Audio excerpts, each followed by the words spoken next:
Hello guys, welcome back to the next tutorial.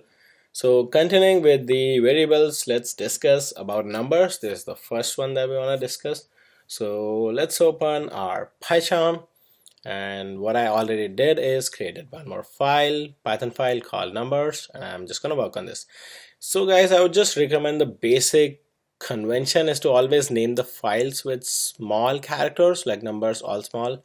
So it's always recommended. It's just the best practice suggested by Python guys and all that. So let's start with numbers.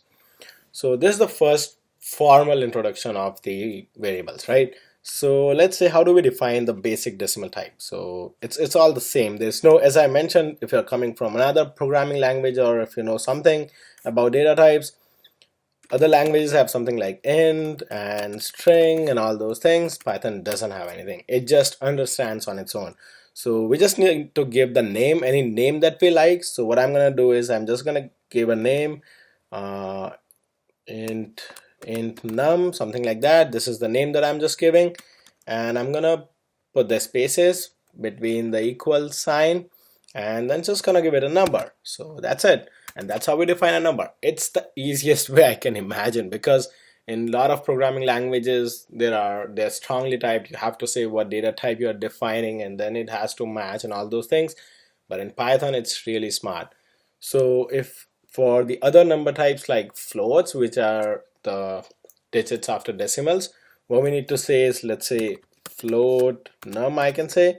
So this is the normal convention. We kind of, when we are attaching two words, joining two words, we use underscores in Python. So float underscore num, that's what I'm using, or it just got deleted. And I'm just gonna say something like maybe 20.0. So as soon as I give dot in the value, Python is really smart to understand that it's a floating type, and we do not really need to mention that it's integer or it's float, and that's how easy it is. So for this, let's do this. Let's try to print these things to make sure that we are printing, right? So I'm just gonna do that, and I'm gonna print the float num as well. So let's save it, and actually I'll have to create one more configuration, right? So because we have a new file right now, so let's maybe, is there a way to copy something? Yep, copy configuration. So we'll just name it as numbers, and we will change the file to numbers, right? So click apply and okay. So now let's run the configuration called numbers. So that's what it does, right? It just understands that it was an integer, it printed out 10, and it understands that it's a float, it printed out whatever we gave it, right? So Python is smart enough. Let's do a couple of math operations. Pretty much everything is available in Python, whatever math operations and all those things are available. So let's kind of define a couple of variables. Let's do a equals to 10 and b equals to maybe 20, something like that. And let's do, I'm gonna define as maybe add, and I'm gonna say a plus b, right? And then let's print add.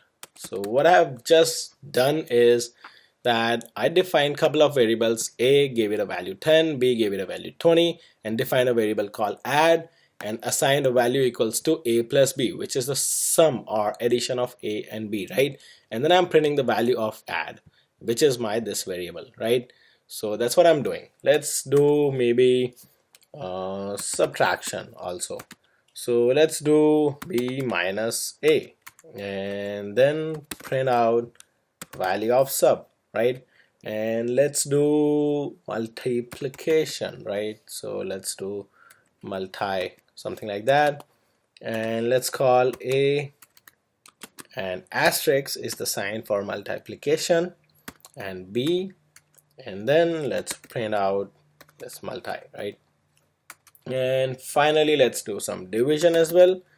So let's say, let's call it div, and b slash is the sign for division. So these are special characters, guys. Asterisk is for multiplication, slash is for division, and I'm gonna give a, and then just print the value of div. So that's all I'm doing here. I'm just doing all these multiplication, additions, and all those things. So let's run this code and see what happens. So that's what it's doing, right? After the first two print statements, after the first two things, these ones, I'm assigning 10 and 20 to variables A and B, and then the first thing I'm doing is addition, which is 10 plus 20 is 30, then subtraction, or maybe you know what, I'll just print out something so you know that we have new thing started. Otherwise the initial thing is confusing, right? Because we want to make sure that this is the up thing and we are starting from here for the math operations. So let's run the code again. So after that, just to make it more neat and clean, so the first one is addition, 10 plus 20 30. The second one is 20 minus 10. We have reversed it. 20 minus 10 is 10, and multiplication, 10 multiplied by 20 is 200, and then division, 20 by 10, it's 2, so 2.0. That's what it's showing, right? So that's pretty much it. Like pretty much all the basic operations, not just basic, there are a lot of operations, math operations, all are available with the numbers.